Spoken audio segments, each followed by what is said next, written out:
Whilst all the rescue planning was happening, Bright Eyes was oblivious to it all.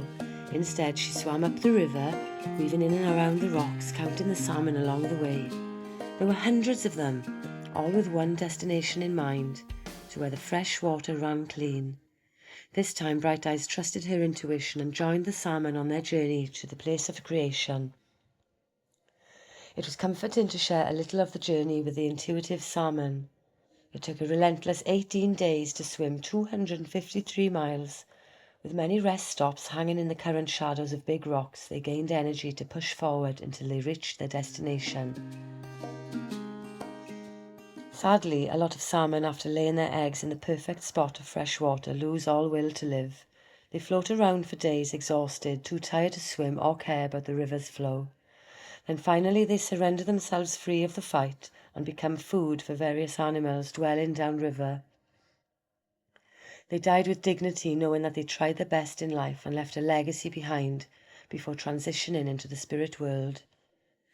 The reality of life provoked a lot of thoughts for Bright Eyes, and she was now determined to live her life to the max so that she could leave a wonderful legacy behind. The legacy would be her story, and it could be told by the fires during the full moon gatherings to the children and the animals to help them sleep and not feel so fearful of the dark.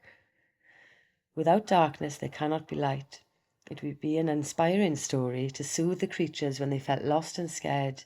It was too far for Bright Eyes to swim the whole journey with salmon, so she wished them good luck and cheerily shouted goodbye. There was a perfect shady spot under a tree on the embankment for Bright Eyes to rest, so she jumped out of the water, making a splash, lay on the cool mud and felt content and happy. With that, Bright Eyes could not believe what she saw. It was a raft of otters swimming towards her. Or was it? At second glance, Bright Eyes was astonished by the sight.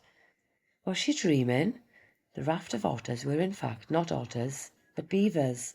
They had big teeth for gnawing, and they were excellent builders. This was the most exciting sight Bright Eyes had seen since Owl struck her with her talon. It was true what the family of otters said at Iron Bridge. The other creatures did not believe the otter family of their sightings. This scene was a privilege to witness, so Bright Eyes stood up to say hello.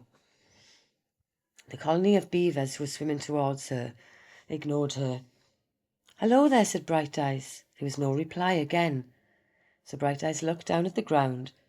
Was it worth shouting a little louder? "Hello there," Bright Eyes shouted so loudly that the beavers stopped. One of the kittens asked if Bright Eyes wanted to eat them. "Luckily for you, I'm not hungry," replied Bright Eyes. This was very good news, so the beavers stopped to see what was occurring. The animals shared stories about their travels, and Bright Eyes learned that beavers are vegetarians and their big teeth were for gnawing through trees, not for crunching the bones of other animals. "Why are you here alone?" asked an intrigued young beaver. They were all fascinated by Bright Eyes and so decided to stay one night to keep her company before setting off to the freshwater valley to build a dam.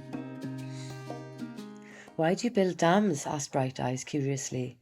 The oldest beaver explained that it was to protect their colony from other predators, to enable them to build homes on water so that they can swim away promptly from potential danger, as they are quicker at swimming than moving on land. Also, when a dam is built, the water slows down and therefore the river is less noisy.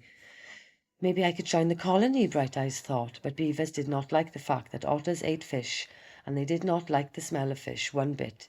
It would have enticed the other predators and put the colony at risk, so the beavers left Bright Eyes at dusk and continued their mission upriver. It was a pleasant encounter for both species and a very informative one too. What an eventful day! It was time to get some sleep, so Bright Eyes found a safe, dark hiding place among the reeds on the embankment, gazed up at the stars, and peacefully drifted off to sleep.